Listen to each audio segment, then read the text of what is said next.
Oi, gente, boa noite. Tá começando mais uma Wave.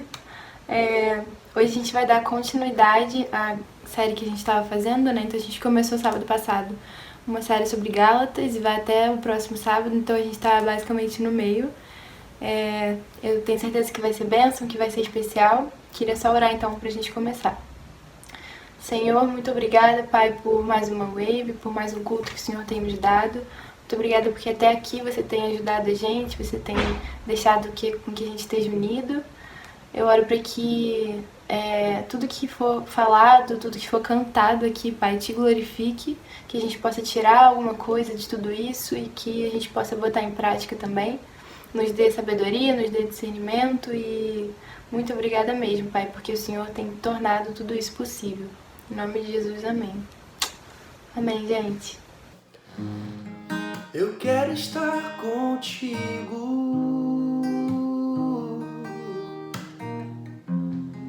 até em pensamentos.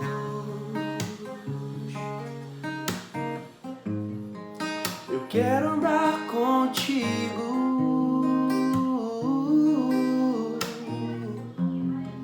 até ser confundido.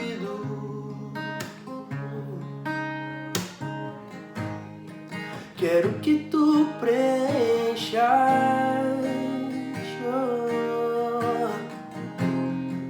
até minhas lembranças, te adorar em espírito, em verdade, te adorar em espírito, em verdade,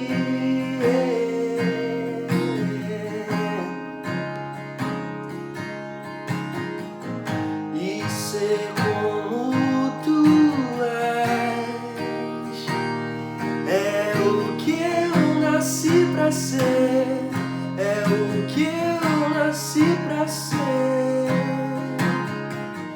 e ser como tu és, oh, é o que eu nasci pra ser, é o que eu nasci pra ser, Jesus, amor igual ao seu, eu nunca mais verei. Amor que eu nunca vi igual, eu nunca mais terei. Oh, amor que não se pede, amor que não se mede, que não se repete. É o seu amor, Jesus, amor que não se pede, amor que não se mede.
presença vou me derramar e declarar que és santo, Deus. O som do céu vamos ouvir, sopra teu vento suave hoje aqui. Vou declarar o único nome que salva,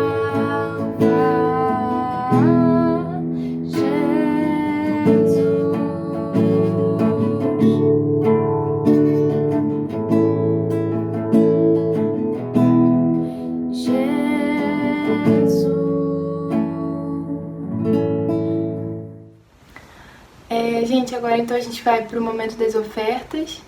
É um momento especial, principalmente pelo momento que a gente tem vivido. A nossa igreja é envolvida em muita coisa mesmo, mas nesse tempo tem sido o destaque, eu acho que tem sido os projetos sociais, todo o reabastecimento que eles têm pensado, os nossos missionários, todos os nossos pastores, todos os voluntários, enfim, é uma mobilização muito grande e nós podemos, como jovens, fazer parte disso de algum jeito, que dando algum apoio financeiro, né? Então, que seja de coração, que seja leve, mas que seja também sabendo que é para contribuir para a obra de Cristo, sabe? Não é uma coisa realmente que pode abençoar. Vai estar em algum lugar aqui da tela as informações e que a gente faça como uma forma de gratidão mesmo por tudo que Deus tem feito e por tudo que Ele tem sido pra gente, tá bom? É isso. Olá, meu nome é Matheus, bem-vindo ao Wave.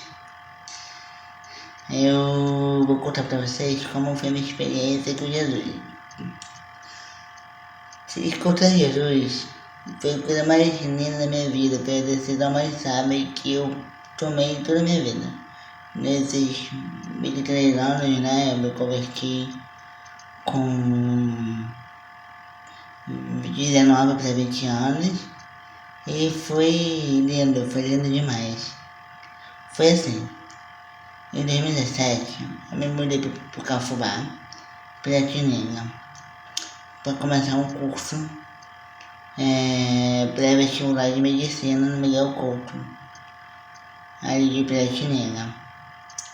E ao decorrer do curso, eu encontrei um amigo meu, que eu virei amigo de oração dele, que Deus tocou no coração dele, que ele tinha que me levar para a igreja para conhecer Jesus. E eu era uma pessoa muito relutante em relação à igreja, à religião. Eu não curtia essas paradas, eu era um cara bem assim, cético, sabe? Eu era egoísta também, tinha vários defeitos. Como acho que todo mundo, né? Depois da queda, né? Acontece. A gente já nasce assim. E eu era bem relutante, ir pra igreja e tal, até que um belo dia ele me chamou pra ir num churrasco. Ele falou que era churrasco, festa junina. Cheguei lá no batismo, não sabia que era batismo de alguém. A igreja que eu frequentava faz os batismos na célula, né? Dentro da célula. E aí ali eu gostei, sabe? Eu falei, eu quero isso pra minha vida, eu quero viver isso, eu quero respirar isso, porque o amor que aqueles jovens tinham por Jesus e tem, né? Que eu conheço muitos até hoje, sabe? É muito lindo. E eu falei, quero pra minha vida. E eu comecei a frequentar a igreja, as reuniões, e teve um culto é como se fosse o nosso beta deles lá, que eu fui sozinho. Tipo assim, era no começo da minha caminhada, eu nem tinha conhecido ninguém. Naquele culto, eu lembro até hoje, eu conheci Jesus. Foi no dia 27 de junho de 2017. Isso, conheci Jesus. E depois daquele dia, toda a minha vida mudou. Porque meus olhos se abriram, sabe? As vendas de meus olhos se abriram. E foi muito lindo. Só que teve um momento que as dificuldades vieram. E veio dificuldade atrás de dificuldade. E eu enfraqueci. E eu, infelizmente, não aguentei a pressão e acabei me perdendo em algum momento dessa caminhada. Isso foi ano passado. Fiquei uns 3 meses fora da igreja e falei, esse papo de religião não é pra mim. Não dá pra mim. Eu tentei. E eu sempre mantendo minha conexão com Jesus. E teve um dia que Deus falou no meu coração, filho, eu tô preparando algo especial pra você, calma. Eu te amo, eu sei que você me ama. Volta. Falei, poxa pai, como que eu vou voltar? Sabe? E é assim mesmo. Aí procurei igreja na internet. Eu já tinha escutado da Betânia. Na minha outra igreja. E eu falei, vou pesquisar sobre ela. Pesquisei. Ficava perto de onde eu morava. E quando eu pesquisei, estava acontecendo a conferência da Wave. E foi no domingo isso, foi no último dia da conferência. E eu fui. Sabe? Foi o culto mais lindo que eu já participei da minha vida. Antes de ser membro da Betânia, eu fui membro de 2 igrejas. Só que nesse culto da Wave, eu senti paz, sabe? Eu me senti em casa. Eu me senti livre com Jesus. Sem pressão. Sem julgamentos, sabe? A Wave realmente me acolheu, sabe? A galera realmente tá comigo nessa. E a galera tá com Jesus, que é o principal de tudo. E isso é muito lindo, sabe? E tipo, um conselho que eu dou pra você que tá visitando a igreja, mesmo online, cara, insiste. Pode ser chato no início, mas Jesus é maravilhoso. E a gente tá aqui pra te ajudar e conta com a gente. Não desista. Estamos juntos nessa. Jesus te ama. Jesus ama todos nós. Abraços. Fique com Deus. Até logo. E aí, gente, boa noite, tudo bem com você? Tudo certinho? Cara, a gente tá muito feliz em te receber. Você que tá visitando a gente pela primeira, pela segunda ou terceira vez, eu quero te encorajar agora a colocar aí no nosso chat ao vivo, falar o seu nome, falar de onde você está assistindo, vamos começar a interagir. Você que já é da casa, também seja muito bem-vindo a mais um culto online da Wave. Tá sendo incrível esse tempo que a gente está vivendo. A gente está entrando agora no segundo sábado, que a gente vai estar conversando um pouquinho sobre a carta de Paulo aos Gálatas. É por isso que eu estou sentado, vocês estão vendo com os livros aqui atrás, é porque a intenção dessa mensagem de hoje é muito mais uma conversa para a gente estar tratando aqui de um assunto que é central no Evangelho. Vai ser um pouco diferente a pegada. Eu quero trazer aqui alguns levantamentos, trazer algumas perguntas, algumas discussões que são abordadas nesse texto de uma forma muito didática. E ao mesmo tempo quero te convidar a estar aí na sua casa, prestando atenção, anotando e também interagindo no nosso chat aqui ao vivo, porque hoje vai ser um culto maravilhoso. Amém? Quero te convidar a orar. Vamos abaixar nossa cabeça rapidinho para a gente iniciar e consagrar esse momento ao Senhor. Jesus, muito obrigado porque o Senhor tem sido bom. Obrigado porque o seu amor é que nos sustenta. A sua misericórdia é o que nos salva, é o que nos impede de cairmos em tentação. Muito obrigado, meu Pai, porque o Senhor tem sido bom. Nesse momento venha trazer iluminação aos nossos corações e às nossas mentes para que a gente possa entender aquilo que o Senhor quer passar. Amém. Eu quero te convidar também a abrir o seu coração para essa mensagem. É uma mensagem que pode ser de certa forma profunda, é uma mensagem que vai trazer alguns desafios, mas ao mesmo tempo, a partir do momento que a gente entende alguns pilares, algumas chaves básicas da vida do Evangelho, a gente consegue acessar níveis mais profundos com o nosso Senhor. Então, quero te convidar a abrir o seu coração, fica muito à vontade, vai ser um momento de conversa mesmo, uma forma bem formal. Eu tô aqui com o meu cafezinho, quero te convidar a se servir também nesse momento, como seja com um café, com um suco, com o que você tiver na sua casa para você comer um pouquinho, tomar um biscoitinho, uma tapioca, para você que é fit. Então vamos junto, deixa eu tomar meu café aqui e a gente entra no texto. Enquanto eu tô tomando meu cafezinho, quero te convidar a abrir em Gálatas capítulo 3. A gente vai tratar hoje na segunda parte de Gálatas. A Gabi na semana passada trouxe Gálatas 1 e 2 e hoje a gente vai tratar sobre Gálatas 3 e 4. Então enquanto você abre, eu vou tomar meu cafezinho aqui e a gente vai seguir lá para o que Paulo tem a dizer para esse povo. Eu vou estar aqui com duas versões, tá? Essa primeira versão aqui é uma versão que é da Sociedade Bíblica do Brasil, é uma versão um pouco mais tradicional, é João Ferreira de Almeida, e eu também vou estar tratando aqui com a Bíblia NVI. Outras duas observações da gente entrar nesse momento, eu quero ressaltar aqui alguns dos livros e materiais utilizados, tá?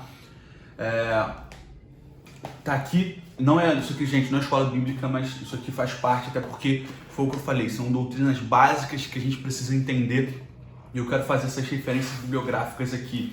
Eu me baseei também no comentário bíblico de Matthew Henry, que é um livro que está vendido na CPAD, um livro fantástico.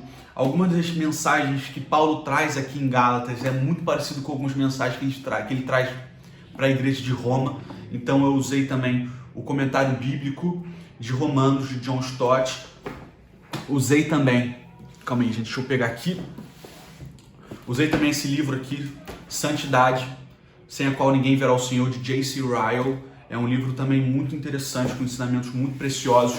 E um dos livros, deixa eu pegar aqui, que eu utilizei para montar esse pequeno estudo de uma forma bem didática, bem objetiva, mas ao mesmo tempo a gente precisa ter profundidade. Usei também o comentário judaico do Novo Testamento de David Stern. Ele é professor de um seminário, foi professor de um seminário nos Estados Unidos, depois ele foi para Israel. Ele é judeu messiânico, um livro muito precioso. Um comentário do Novo Testamento por um judeu messiânico. Ele traz muita profundidade para aquilo que a gente vai tratar. Então vamos lá, gente. Gálatas 3, versículo 1. Ó Gálatas insensatos. Tem uma versão que traz um peso ainda maior para o que Paulo está trazendo aqui, que fala assim, ó, Gálatas estúpidos.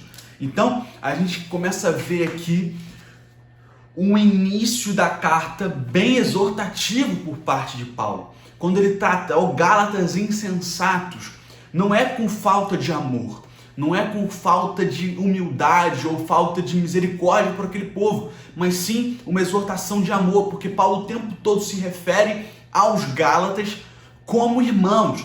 E na nossa linguagem hoje é muito comum a gente chamar o camarada, ô meu irmão, não sei o que, ô meu irmão, meu amigo, meu irmão. Naquela época era algo muito mais profundo se chamar alguém de irmão. Era realmente um sentimento de amor, de fraternidade. E Paulo tinha esse sentimento pela igreja da Galácia. Mas ao mesmo tempo, o fato dele amar a igreja não excluía a exortação. E uma firme exortação que Paulo traz aqui. Então muitas vezes a gente, no nosso dia a dia, a gente se sente ofendido pelo pastor, pelo líder que exorta a gente. E a gente fala assim, o pastor não me ama, o líder tal não me ama, o fulano não quer saber de mim. Olha como é que ele me tratou, nossos pais às vezes brigam com a gente, exortam a gente, nossos amigos, enfim. E a gente fala assim, cara, ninguém me ama. Olha como é que me trata, como é que pode? Cara, Paulo amava a igreja da Galácia. E Paulo era um cara bem equilibrado. Mas ao mesmo tempo ele trata com veemência esse acontecimento que estava sendo gerado ali na igreja da Galácia. A gente vai entender um pouco melhor. Ele fala então assim, ó, Gálatas insensatos, quem vos fascinou? Ou na versão NVI fala, quem vos enfeitiçou? Quem vos fascinou ou enfeitiçou a vós outros? Ante cujos olhos foi Jesus Cristo exposto como crucificado. Então ele está falando o seguinte, cara, vocês estão ouvindo a palavra do Senhor, vocês viram a Jesus Cristo crucificado diante dos olhos de vocês, e vocês hoje estão sendo enganados e enfeitiçados por uma outra doutrina. E eu quero trazer aqui, da mesma forma que a gente exorta em amor, mas pode ser duro, não exclui. O amor não exclui a dureza. O amor não exclui a firmeza. Só que traz a dureza de uma forma tranquila, de uma forma branda. Da mesma forma que Paulo fez aqui. Então não se surpreenda se Deus algum dia te exortar. Se algum pastor na sua vida te exortar e seja duro. Cara, faz parte da vida cristã. E ao mesmo tempo, tem como estar na igreja. Como esses cristãos da igreja da Galácia, eles viram Jesus crucificado e mesmo assim se enfeitiçaram com outras doutrinas. Então é possível estar na igreja, mas estar vivendo do jeito que o diabo gosta. É possível. Vou até tomar um cafezinho aqui para você relaxar um pouquinho. Passou uma moto aí voando, fugindo da exortação de Paulo. Mas é possível viver na igreja, mas estar vivendo de acordo com uma doutrina que não tem nada a ver com o evangelho. Essa era uma das questões principais da igreja de Gálatas. Eles estavam vivendo de acordo com uma doutrina que não se resumia a Cristo. O próprio Paulo, em Timóteo, ele alerta Timóteo, falando o seguinte: Timóteo, cara, preste atenção no seguinte. Nos últimos dias, as pessoas vão buscar para si doutrinas que lhe agradem os ouvidos. E hoje a gente tem visto muitas igrejas trazendo, e muitos pastores, mestres, trazendo uma doutrina legalista ou uma doutrina liberal. Não existe liberalista, liberal. E a gente vê essas doutrinas que chegam à igreja hoje traz um feitiço. Então a gente precisa prestar muita atenção. Será que a nossa pregação, será que aquilo que a gente vive está baseado na palavra ou está baseado nas nossas convicções próprias de nós mesmos? Como eu falei uma vez aqui, o evangelho que exclui a renúncia é um evangelho humanista, não tem nada a ver com o que Jesus pregou. É apenas humanismo, falando assim, exaltando o próprio homem. A gente teve alguns problemas na história da igreja que a gente pode citar, como foi o darwinismo, como foi o iluminismo lá na Revolução Francesa, o marxismo. A gente tem ideias que foram trazer um empoderamento ao homem, ao mesmo tempo uma materialização do nosso mundo. E a gente começou a tirar um pouco o foco de Jesus e começou a colocar o homem no centro. E isso é muito complicado. E aqui Paulo está exortando a igreja da Galácia por ter sido enfeitiçada por outras doutrinas e não a de Cristo, mesmo tendo algum dia visto o próprio Senhor. Então é possível ter tido uma experiência com Jesus, mas estar vivendo do jeito que o diabo gosta. Vamos continuar. Então Paulo continua e fala, eu vou ler aqui na NVI para a gente ficar um pouco mais simples. Vamos lá. Gostaria de saber apenas uma coisa, foi pela prática da lei que vocês receberam o Espírito ou pela prática ou pela fé naquilo que vocês ouviram? Foi pela prática da lei ou foi pela fé que vocês receberam o Espírito Santo? Quando Jesus estava para subir aos céus, ele falou assim, olha só, fiquem em Jerusalém, até que do alto vocês sejam revestidos pelo Espírito Santo. Fiquem em Jerusalém. Então eles creram em Jesus, eles creram naquela palavra, ficaram em Jerusalém buscando ao Espírito Santo. E no dia de Pentecostes vem o Espírito Santo naquela casa em que estavam todos reunidos, como a gente vê em Atos 2. E eles recebem então o empoderamento, eles recebem então o batismo no Espírito Santo. Não foi por apenas cumprir a lei, mas sim por ter tido fé em Cristo. E muitos desses aqui talvez tivessem tido contato lá em Pentecostes. Muitos deles tinham sido batizados com o Espírito Santo. E eles falam, Paulo fala, não foi pela prática da lei ou foi pela fé que vocês receberam o Espírito? Será que vocês são tão insensatos, tendo começado pelo Espírito, que querem agora aperfeiçoar pelo esforço próprio? Mais uma vez Paulo diz, olha só, você pode começar bem, mas cara, o que também importa é como você termina a sua caminhada. E vocês começaram pelo Espírito, mas agora vocês estão se desviando. Então aquele que está de pé, cuidado para não cair. Paulo está trazendo esse ensinamento aqui para a gente precisa ter atenção em como a gente vive e ao mesmo tempo separando o legalismo da fé. E a gente vai entender um pouco melhor, vamos continuar.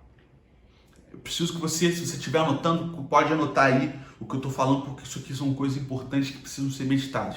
Será que foi inútil sofrerem tantas coisas?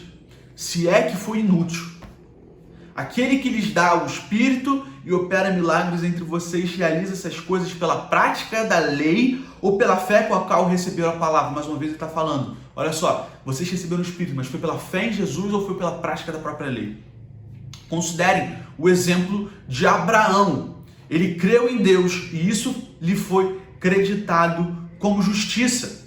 Vamos trazer aqui um ponto que é importante a gente ressaltar nesse momento da carta. Naquela época, os judaizantes, ou seja, aquela ala da igreja que reforçava, enfatizava práticas judaicas ao cristianismo que estava surgindo, esses eram os judaizantes, que tentavam colocar algumas doutrinas da religião judaica dentro da fé cristã. Então, os judaizantes nessa época, eles ressaltavam e colocavam Abraão como arquétipo do legalismo, ou seja, como a principal e primeira pessoa a ser legalista na história. Por que eles falavam isso? Alguns dos rabinos da época traziam um ensinamento que era o seguinte: olha, Abraão, em vários dos seus atos, observação aqui dentro do parênteses, até então, quando Abraão nasce, quando Abraão vive, não havia lei oral de Moisés, não tinha tido ainda os 10 mandamentos. Então, o que eles falavam era o seguinte: Abraão, mesmo sem existir a lei oral, ele havia cumprido a lei. Tanto é que tem um fato que eles ressaltam, que quando o anjo do Senhor vai visitar Abraão em sua tenda, ele oferece ao anjo leite, depois ele oferece carne, porque na época tinha um tipo de discussão sobre isso. Será que pode misturar carne com leite? Então eles falam que Abraão tomava um leite diferente, que ele ofereceu o primeiro leite para não misturar com a carne, enfim. Então, esses rabinos, essa ala judaizante da igreja na época, trazia a pessoa de Abraão isso, e entre outras situações que a gente vai ver um pouco mais adiante. Então, por que Paulo ressalta que Abraão? Porque Abraão tinha essa imagem entre o povo de o primeiro legalista, o primeiro a cumprir a lei e se basear somente na lei. O que não é verdade. Paulo vai começar a desconstruir esse conceito. Então ele fala, Abraão, como por exemplo, ele creu em Deus e isso lhe foi acreditado como justiça. Estejam certos, versículo 7, estejam certos, portanto, de que são da fé, esses são filhos de Abraão. Outro fato aqui, primeiro ele desconstrói essa ideia de Abraão sendo o pai da lei. Ele está falando que Abraão creu. A fé de Abraão fez com que fosse depositado na vida dele promessas como justiça. Não pelas obras, mas pela fé em Cristo. E o que ele está trazendo aqui também é esse seguinte fato. Vamos ler de novo o versículo 7. E estejam certos do que o que estão na fé, esses são filhos de Abraão. Outro ensinamento que Paulo que desconstrói era a doutrina dos pais que havia em Israel. Existia, eu não vou me atrever aqui a usar o hebraico, mas existia uma doutrina que era a doutrina da exclusividade dos pais. Ou seja, eles acreditavam que Abraão era pai somente da fé dos judeus. E ninguém mais, os gentios, não poderiam ter acesso àquilo que foi bênção para Abraão. E Paulo vem falar o seguinte, olha só, os filhos de Abraão são aqueles que creem, beleza? Então a fé, como Paulo está ressaltando aqui, ela não se une à genealogia, não se une à genética. Fé é diferente de genética, gente. Ele fala isso para o povo porque havia essa doutrina dos judaizantes em que achavam exclusivo o fato de Abraão ter sido pai de multidão. Falavam assim, não, essa multidão é só o povo de Israel. E ele está falando o seguinte, não, todos aqueles que creem, é pela fé que você recebe a herança de Abraão. Versículo 8, prevendo a escritura que Deus justificaria os gentios pela fé. Então ele está colocando aqui os gentios dentro desse mundo da fé, dentro desse povo eleito por Deus, não somente o povo de Israel. Observação, existem bênçãos que são exclusivas do povo de Israel. A gente não pode excluir o fato que Deus elegeu o povo de Israel como seu. Tem bênçãos na Bíblia que já se cumpriram e vão se cumprir e são exclusivas ao povo de Israel. A gente precisa ter essa ideia. Como, por exemplo, hoje existe o Estado de Israel. O Estado de Israel havia sido aniquilado durante várias vezes e durante muito tempo ele não existiu. O povo de Israel ficou disperso. Isso é algo bíblico, que haveria uma dispersão em massa dos judeus pelo mundo. Mas lá, depois da Segunda Guerra Mundial, a gente vê a volta do Estado de Israel. Então, a gente tem algumas bênçãos e algumas promessas que são exclusivas para o povo judeu, para o povo de Israel. Mas o que Paulo está trazendo aqui é o seguinte, olha gente, tem promessas de Abraão e a família da fé, as bênçãos de salvação, as bênçãos do Messias, elas não são exclusivas para o povo de Israel, mas também sim para os gentios. E mesmo sendo algumas promessas feitas para o povo de Israel, e de forma exclusiva, os gentios também serão alcançados e serão abençoados. mas o foco aqui da mensagem é essa questão de sermos herdeiros da promessa de Jesus. E a gente vai entender um pouco mais à frente. Vamos lá. E ele fala: por meio de vocês, todas as nações, isso no versículo 8, todas as nações serão abençoadas. Então traz esse universalismo de bênçãos. Ou seja, aquele que crê, ele será alcançado pelas bênçãos do reino de Deus. Então, versículo 9. Assim, os que são da fé também são abençoados junto com Abraão. Mais à frente, ele traz uma citação lá de Hebreus, que é: o justo viverá pela fé. É muito interessante a gente entender isso aqui, porque Paulo estava quebrando um paradigma do povo judeu em que trazia a ideia de genealogia e fé. Eu vou ressaltar mais uma vez para a gente passar para um outro ponto, porque isso acontece hoje em dia e como a gente é pego nessa doutrina que os judaizantes traziam. O que acontece? Enquanto isso, vai tomando seu cafezinho para a gente dar uma descontraída, que às vezes fica pesado. Vamos lá. Por que Paulo ressalta tanto e por que isso aqui se aplica também nos dias de hoje? Muitas vezes nós nos apegamos à genética e à genealogia e nos excluímos de algumas responsabilidades da fé. Como assim, Davi? Olha, quantas vezes eu me coloquei no lugar da minha mãe ser uma mulher de oração e terceirizei alguns posicionamentos. E falava assim: mãe, ora por isso aqui pra mim, por favor, deixa isso aí em oração, faz uma campanha de oração pra mim. E quantas vezes eu me esquivava, e muitas vezes eu me esquivo de algumas responsabilidades dentro do reino de Deus, como oração e jejum, e coloco na conta da minha mãe. Quantas vezes a gente faz isso? A gente pode ter pais, avós, e muitas vezes a gente se apoia na fé e na experiência dos nossos pais, na fé e na experiência dos nossos avós, para pautar algumas situações e alguns desafios da nossa vida. Só que, como diz o ditado popular, e não está na Bíblia, mas às vezes o povo tem razão, que fala o seguinte: cara, Deus não tem neto, Deus tem filho. Então a gente precisa ter essa ideia. O povo de Israel tinha essa ideia que não, porque nós somos na família de Abraão, então nós seremos abençoados, e muitas vezes eles se excluíam de algumas responsabilidades. A gente precisa tomar posicionamentos. Muitas vezes a gente está terceirizando a nossa busca. Às vezes não para um pai e para uma mãe, porque a gente não tem talvez essa bênção de ter uma família nos pés do Senhor. Mas às vezes a gente terceiriza por um amigo de oração, ou às vezes a gente terceiriza alguns passos que a gente precisa dar e coloca na conta do nosso pastor, do nosso líder, não é verdade? Quantas vezes a gente faz isso? Pastor, ora por mim. Pastor, intercede isso aqui na minha vida. Faz essa campanha de oração aqui, faz uma campanha de jejum para ver o que Deus quer para mim, ao invés de a gente tomar esse posicionamento perante o Senhor. É lógico que a gente está aqui na terra e a gente tem líderes e pais espirituais, mas ao mesmo tempo tem posicionamentos que são nossos.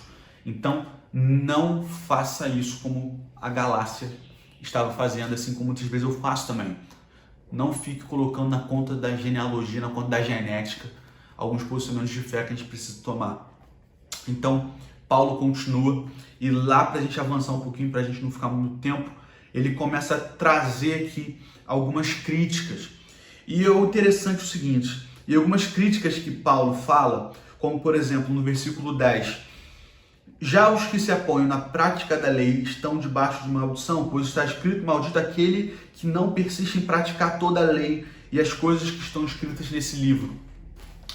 A gente tem um problema aqui que muitas vezes a gente olha algumas cartas de Paulo e a gente enxerga de forma equivocada algumas críticas de Paulo à lei, mas o que na verdade Paulo está criticando não é a lei de Moisés, não é a lei de Deus, é a prática legalista da lei.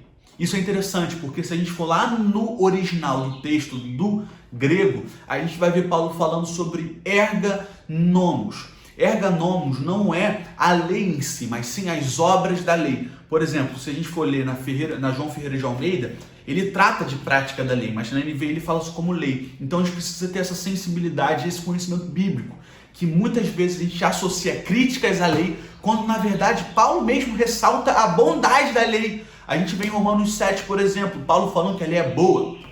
A gente vê Paulo trazendo para Timóteo, falando assim: a lei é boa e ela é justa. Então Paulo não em nenhum momento rompe com a lei. Jesus mesmo foi questionado sobre isso. E Jesus falou assim: eu não vim para abolir a lei, eu vim para cumprir toda a lei. Então, a gente muitas vezes se coloca numa posição de críticos à lei, de críticos à figura de Moisés. Cara, não entra nessa.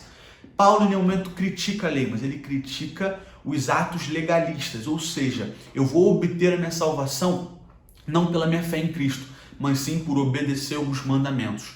Não acontece isso. O que acontece quando a gente tem um encontro real com Jesus é que nós somos salvos através da nossa fé em Cristo, mas por termos a nossa fé, por amarmos a Jesus, nós obedecemos a lei, assim como Jesus fez. Ele falou assim, olha, se espelham em mim. Paulo também falou, sejam meus imitadores como eu sou imitador de Cristo, e Paulo cumpriu a lei. Então, é lógico que Paulo pecou, tanto é que ele trata vários momentos sobre esse conflito entre a carne e o espírito.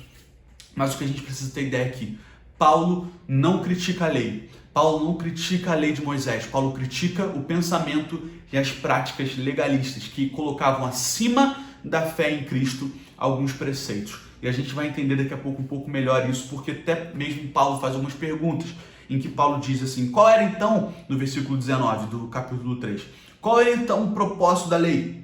Foi acrescentada por causa das transgressões, até que viesse o descendente, ou seja, viesse Jesus. Quando a gente lê descendente com a letra D maiúscula, porque ele está se tratando de Jesus. Quando a gente lê, por exemplo, no Velho Testamento, e o anjo do Senhor veio, ou o anjo do Senhor apareceu, o anjo do Senhor fez isso. Quando a gente vê o anjo do Senhor em letra maiúscula, ele também está se referindo lá no Antigo Testamento à figura de Jesus. Então, quando ele fala, até que viesse o descendente a quem se referia as promessas, e foi promulgada por meio de anjos pela mão de um mediador. Depois ele faz uma outra pergunta. Então, a lei se opõe às promessas de Deus? E ele vem trazendo isso aqui. Olha, preste atenção, de maneira nenhuma. Eu vou ler de novo. Então, a lei se opõe às promessas de Deus? Paulo tem esse tipo de discurso aqui várias vezes.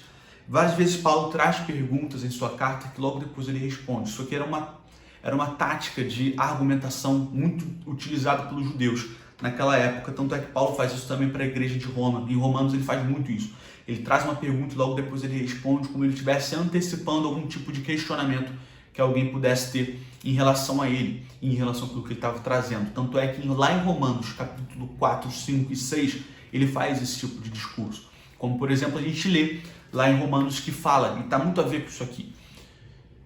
E a gente cita muito esse versículo, onde abundou o pecado, superabundou a graça.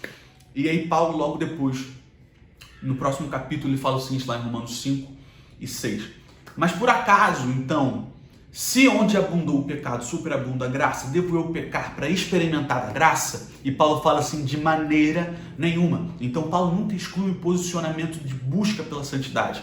Em nenhum momento Paulo exime a responsabilidade do cristão de não pecar, de buscar não pecar. É lógico que a gente vai pecar porque a gente é humano, a gente é feito de carne e tem esse conflito entre carne e espírito. Contudo, nosso papel aqui na terra, até que sejamos feitos novamente, até que nós sejamos repletos com o nosso corpo glorificado lá nos céus, a gente vai brigar contra o pecado. A Bíblia, ela não exime a renúncia da nossa carne. Tanto é que Paulo fala, vocês que têm essa ideia de que vocês precisam pecar para receber do perdão de Deus, cara, vocês estão completamente equivocados, estão viajando. Não faça isso. Até porque ele fala, aquele que é nascido do Espírito, aquilo que ele faz é fruto do Espírito. Mas aquele que é nascido da carne, os seus atos são da carne. Então, quando a gente vive uma vida de pecado, a gente está renunciando à doutrina da regeneração. Então, a gente precisa ter isso muito em mente. E Paulo faz essas perguntas aqui também porque havia esse tipo de conflito. Qual era, então, o propósito da lei? A lei está se opondo às promessas, ele fala de maneira nenhuma. Pois se tivesse sido dada uma lei que pudesse se conceder vida, certamente a justiça viria da lei. Ou seja, muitos tinham esse pensamento de por obedecer obras, por obedecer apenas mandamentos, como por exemplo guardar o sábado, alguns tipos de festa, alguns tipos de comidas que não poderiam ser comidas, por você obedecer a esses mandamentos, você por acaso vai ser salvo? Paulo diz que não. Paulo fala, a salvação, a vida não vem através da lei.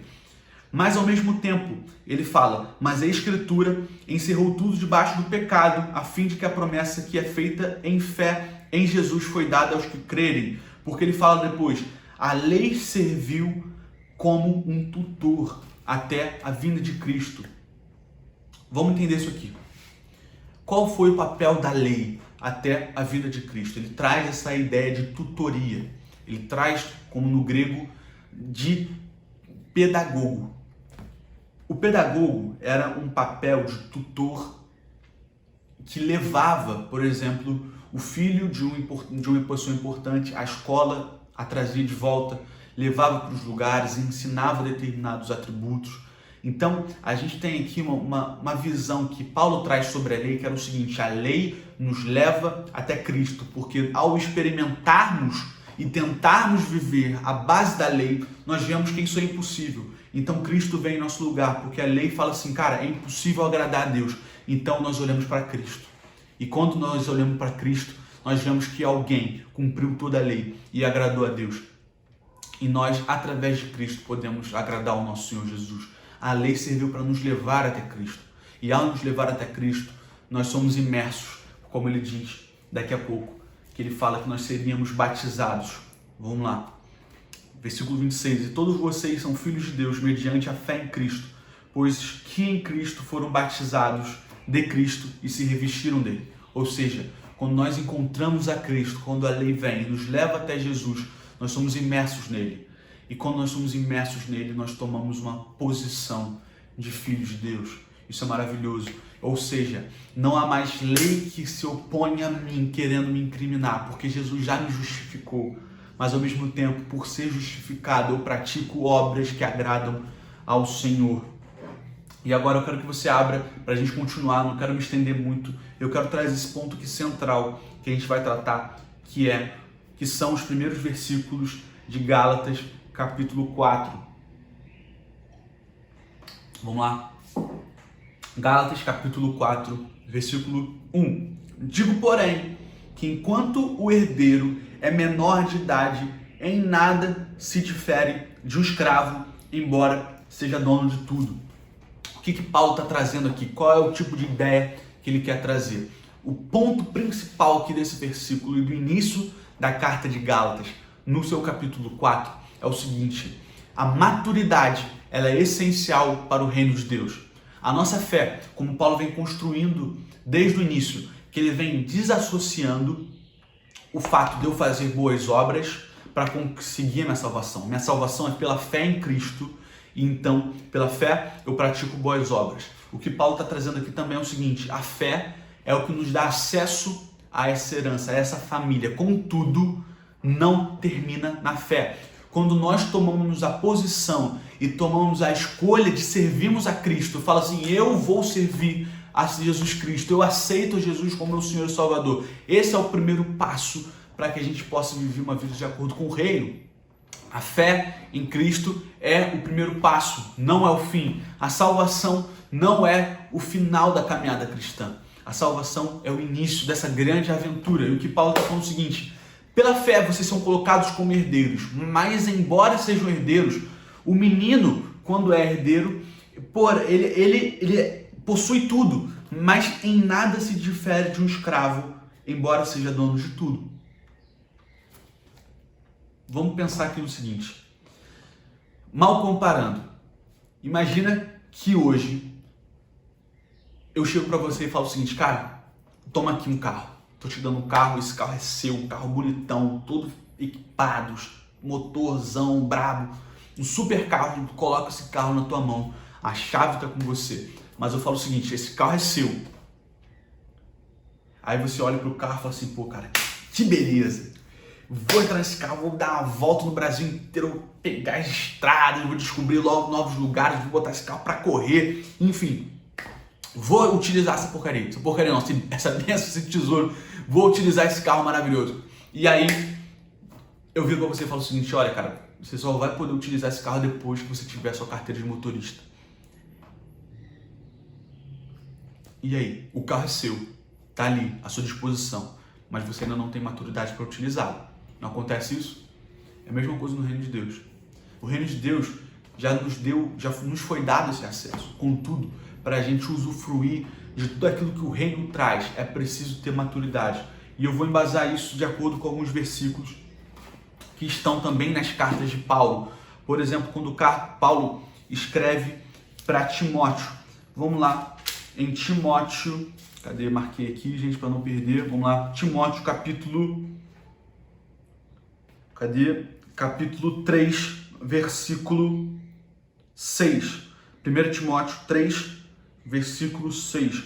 Paulo está dando aqui a Timóteo alguns direcionamentos à eleição e direcionamentos à escolha de bispos e diáconos da igreja. Timóteo era um pastor jovem que foi mentoreado e discipulado por Paulo.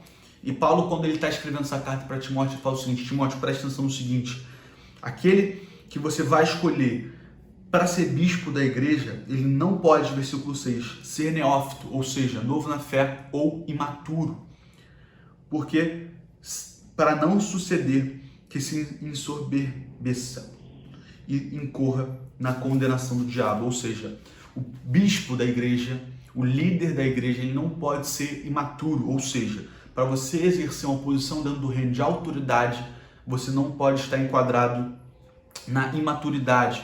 Um outro versículo que é interessante, que trata muito sobre a maturidade cristã, está lá em Hebreus 5, um dos capítulos fundamentais do Evangelho. Hebreus 5, versículo 11. O escritor da carta de Hebreus diz o seguinte: a esse respeito temos muitas coisas a dizer e difíceis de explicar. Portanto, vós vos tendes tornado tardios em ouvir.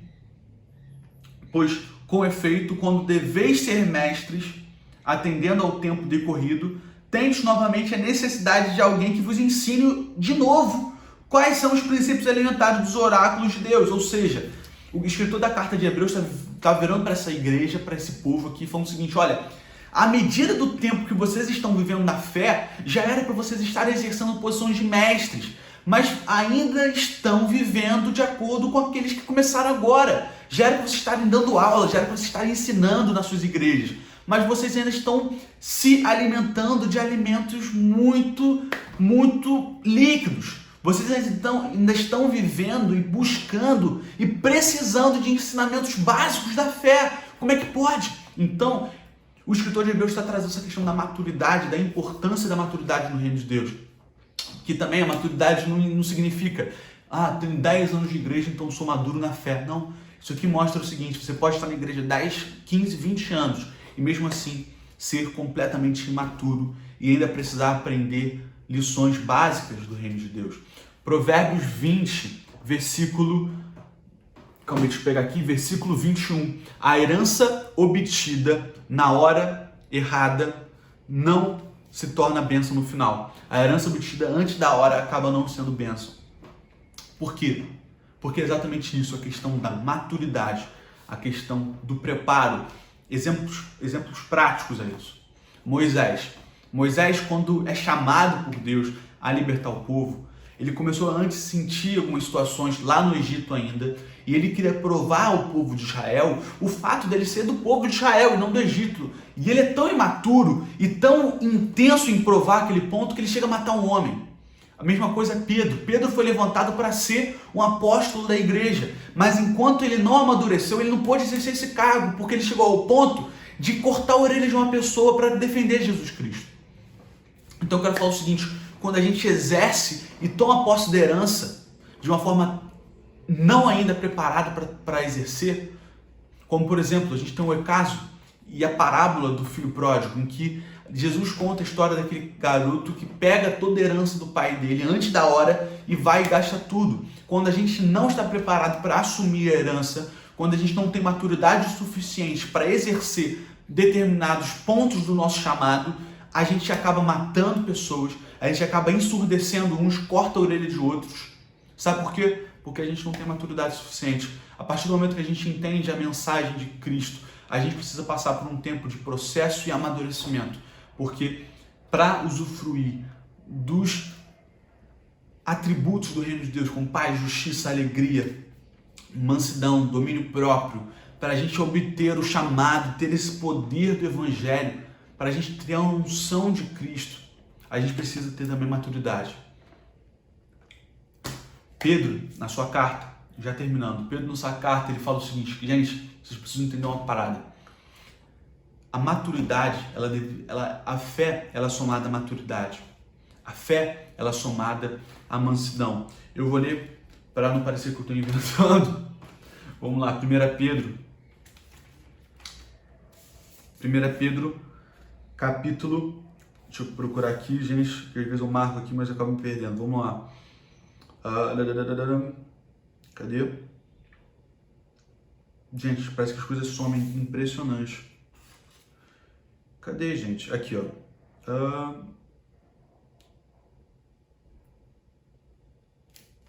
Sumiu da minha Bíblia. Simplesmente isso. Mas eu vou achar aqui, calma aí. Amados, não estarei de fogo, não. Enquanto isso, você pode tomar o seu cafezinho, vocês podem aí comer o seu biscoito. Gente, impressionante, parece que as coisas somem assim da Bíblia. Deixa eu pegar aqui nessa outra aqui que eu tô mais acostumado a ler.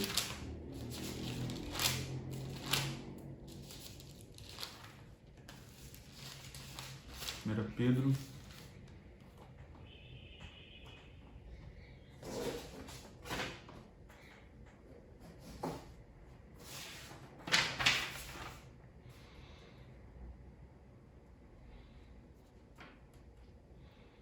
Ah, não, é 1 Pedro 1,5. Calma aí, 1 Pedro. Achei. Então vamos lá, em 1 Pedro, 2 Pedro, na verdade, segunda epístola de Pedro, capítulo 1, versículo 5. Pois mesmo vós, reunindo toda a vossa diligência, associai com a vossa fé a virtude, com a virtude o conhecimento, ao conhecimento o domínio próprio, com domínio próprio a perseverança, e com a perseverança a piedade, com a piedade a fraternidade, e com a fraternidade o amor. Porque essas coisas existindo em vós, e vós aumentando, fazem com que não sejais nem inativos, nem infrutuosos no pleno conhecimento do nosso Senhor Jesus Cristo. Ou seja, a nossa fé, ela não anda sozinha, ela não pode andar sozinha. A nossa fé, ela deve estar sendo somada ao conhecimento, ao domínio próprio, sendo somada às atitudes boas, aos bons princípios, à virtude, ao conhecimento, à diligência, para que nós possamos dar frutos e experimentar do reino de Deus. E terminando, para a gente fechar aqui esse estudo, essa conversa, na verdade, ele vai trazer algumas preocupações que ele tinha com os Gálatas, porque olha só, no versículo 10, eles falam assim, olha só, porque vocês estão, versículo 9, voltando para esses princípios elementares fracos e sem poder. Querem ser escravizados por ele outra vez? Porque vocês estão observando dias especiais, meses, ocasiões específicas e anos. Ou seja, Paulo está falando tanto para os judeus convertidos à fé, mas judaizantes, que ficavam colocando um peso e uma importância a datas específicas, a festivais judaicos dentro da fé cristã, como quando ele fosse algo fundamental, e ao mesmo tempo aqueles cristãos convertidos, porém gentios, que começaram a misturar a fé cristã algumas datas dos pagãos. E quantas vezes nós caímos nesse erro? Quantas vezes nós colocamos dentro da nossa fé, a gente começa a misturar com um pouquinho dali, um pouquinho que a gente aprende ali, enquanto nós temos que, na verdade, formar um evangelho puro. Uma coisa que eu aprendi é o seguinte, gente, isso vai soar um pouco grave, mas não é a Bíblia. A gente precisa ser equilibrado quando se trata do reino de Deus. Quando a gente precisa realmente de um fato, de um lado, orar e fazer. Quando se trata da Bíblia, quando se trata de mandamentos que o Senhor nos dá, nós precisamos ter equilíbrio. Porque se eu só orar e não fazer, eu não vou ver as coisas acontecendo. Mas ao mesmo tempo, se eu fazer e não orar, cadê o direcionamento da parte do Senhor? Cadê o empoderamento do Espírito Santo na nossa vida?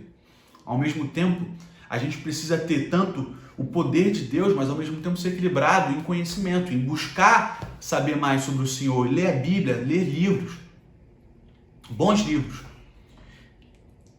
Mas ao mesmo tempo, quando a gente trata das coisas de Deus e das coisas do mundo, não tem que haver equilíbrio. A gente tem que ser somente o que Deus nos manda ser e fazer. Não existe equilíbrio com o mundo. Não existe equilíbrio com o mundo. Precisamos ser equilibrados naquilo que Deus nos ordena. Orar, fazer, com poder, mas com conhecimento. Mas ao mesmo tempo, quando a gente trata das coisas do mundo, não há equilíbrio. Sabe por quê? Porque a igreja de Laodiceia caiu nisso. A igreja de Laodiceia, ela foi chamada de morna. O morno é o equilibrado, é o que pega um de um lado, de outro e mistura. A gente não pode fazer isso, não podemos misturar a nossa doutrina, não podemos misturar a nossa vida entre Deus e o mundo. Deus não divide trono, gente. Não tem como. Eu vou fazer isso aqui do reino de Deus, mas também vou executar determinada situação, vou naquela festinha ali para fazer aquilo, vou beber aqui bastante para ficar bem legal. Cara, não faz isso não. Sabe por quê? Porque você está em pecado. A gente não pode ser equilibrado. Ao mesmo tempo que eu vou na igreja, eu vou lá nas boates desse mundo para curtir. Ao mesmo tempo que eu estou na igreja, eu estou levantando bandeiras que não tem nada a ver com o que o evangelho nos chama. Cara, a gente não pode ter esse certo tipo de equilíbrio. A gente tem que ser do reino de Deus. Então, a gente precisa ter isso muito firme em mente. E essa é uma preocupação que Paulo tinha com a igreja da Galácia, porque eles estavam começando a confundir algumas coisas. E no final ele termina entre o filho da promessa e o filho das obras da carne. Escolha ser quem Jesus te chamou para ser. Isso aqui era uma conversa, talvez tenha ficado um pouco denso, um pouco profundo demais, mas a gente precisa meditar sobre determinadas etapas, sobre a fé cristã. Em nome de Jesus, eu quero orar pela sua vida, baixe sua cabeça. Senhor Jesus, muito obrigado por esses ensinamentos, obrigado porque isso tem sido bom, obrigado porque o Senhor é poderoso e o Senhor tem aberto os nossos olhos, o Senhor tem aberto as nossas mentes para que a gente possa entender com mais profundidade e viver de acordo com o Teu Evangelho. Em nome de Jesus, Pai, abençoe meus irmãos e nos leva a cada dia a um lugar de intimidade contigo. Em nome de Jesus, amém. Vai na paz, a semana que vem a gente está junto de novo. Qualquer tipo de dúvida, você pode falar comigo. A gente está aqui para a gente estar crescendo junto. Tamo junto, galera. Beijo. Um abraço. Deus abençoe.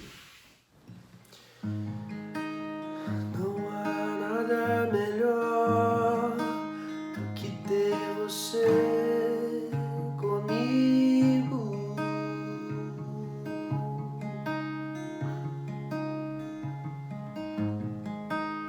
Não há prazer maior do que te encontrar.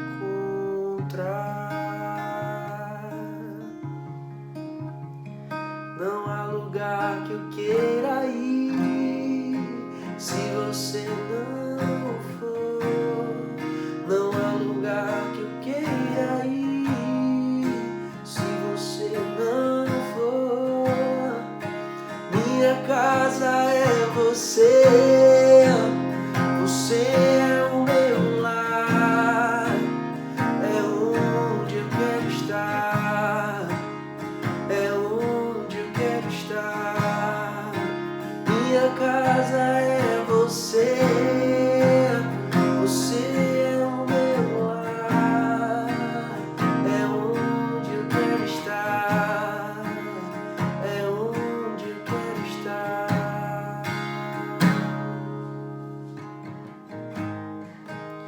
Não há nada melhor do que ter você comigo.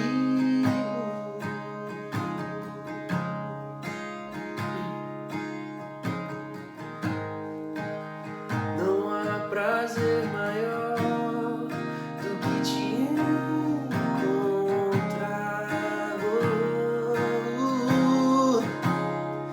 Não há lugar que eu queira ir se você não for. Não há lugar que eu queira ir se você não for. Minha casa é você, você é o meu lar, é onde eu quero estar, é onde eu quero estar. Minha casa é você, você é o meu lar, é onde eu quero estar, é onde eu quero estar.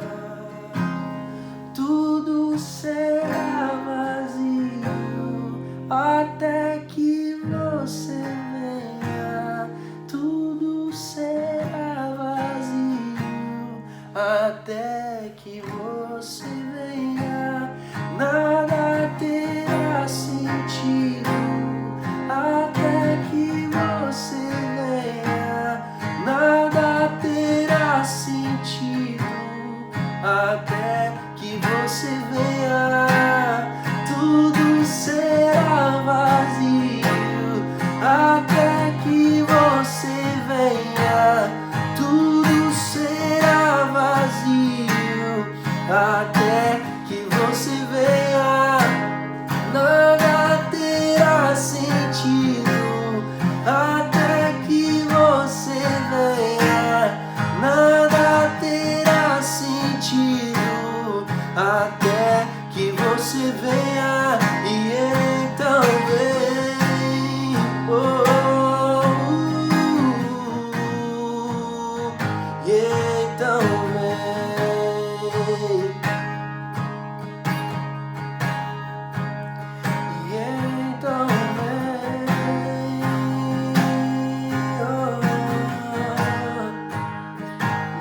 gente, esse foi o nosso culto então. Muito obrigada pela sua participação. A gente tá aqui todo sábado.